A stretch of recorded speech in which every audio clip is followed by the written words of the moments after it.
पहले की बात है, एक शक्तिशाली असुर था, गजमुख। वह असुरों में सबसे अधिक बलशाली और अत्यंत अहंकारी था। गजमुख अपनी शक्तियों को और बढ़ाना चाहता था। अपनी शक्तियों को और बढ़ाने के लिए उसने वर्षों तक घोर तपस्या की। उसकी तपस्या से प्रसन्न होकर ब्रह्मा जी प्रकट हुए।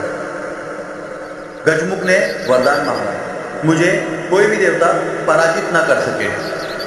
ब्रह्मा जी ने ये वरदान दे दिया, लेकिन साथ ही गजमुख को चेतावनी भी दी कि अहंकार हमेशा विनाश का कारण बनता है।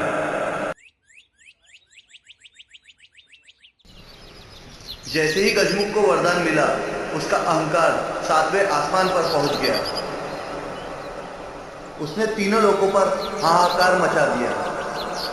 इंद्रलोक पर आक्रमण कर दिया, ऋषियों की यज्ञ विध्वस्त कर दी और धरती पर भी उसका भय फैलने लगा।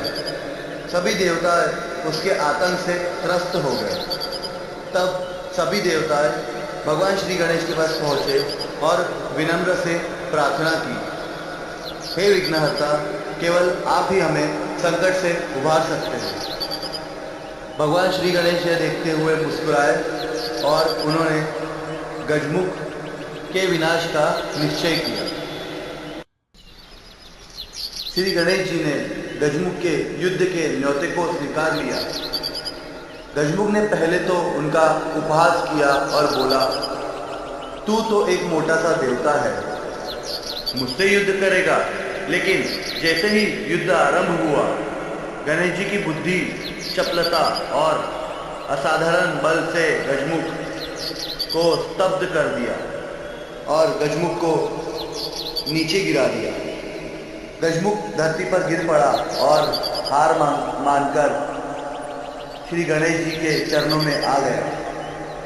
विनम्रता से उसने क्षमा मांगी और अपने किए पर पश्चाताप जताया। श्री गणेश जी ने उसे क्षमा तो कर दिया, लेकिन दंड स्वरूप कहा, तेरे अहंकार को तोड़ने हेतु अब तू साधारण मूषक बने और मेरा वाहन भी।